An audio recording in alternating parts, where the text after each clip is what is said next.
কবিতাৰ শিৰোনাম আধৰুৱা সপোন।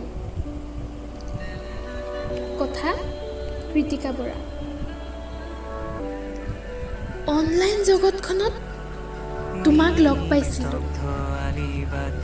দেখাৰ দিনৰে পৰা তোমাৰ প্ৰতি আকৰ্ষিত হ'লোঁ।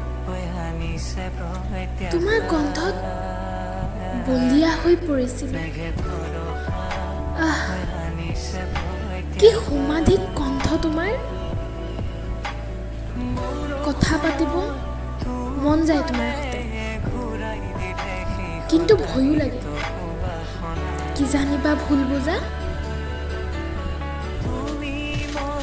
এদিন হঠাৎ তোমাৰ মেছেজ পালোঁ। মনত যে অপৰিসীম আনন্দ। নিজকে ৰখাব নোৱাৰিলোঁ। তোমাৰ সৈতে মনৰ কথা পাতিব ধৰিলোঁ।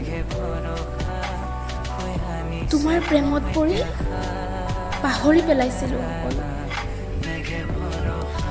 তোমাক ভাল পাওঁ বুলি চিঞৰি চিঞৰি ক'ব বিচাৰিছিলোঁ, কিন্তু হঠাৎ মনত পৰিল দেউতাক যে কথা দিছিলোঁ, মই তেওঁৰ ইচ্ছাৰ বিৰুদ্ধে গৈ কোনো কামেই কৰিব নোৱাৰোঁ। তোমাক ভাল পোৱাৰ অধিকাৰ কোনো লগে লগে হেৰুৱাই পেলাইছিলোঁ। মই জানো তুমি মোক ভাল পোৱা, কিন্তু মই যে ব্যৰ্থ। দেউতাক কথা দি কথা ৰাখিব নোৱাৰিলে মই জানো ক্ষমাপ্ৰাৰ্থী হ'ম মোৰ জন্মদাত্ৰীৰ ওচৰত। ক্ষমা কৰিবা মোক। এই জনমত তোমাৰ হ'ব নোৱাৰিলোঁ। তুমি সুখী হোৱা তাৰেই কামনা কৰোঁ। তুমি সুখী হোৱা।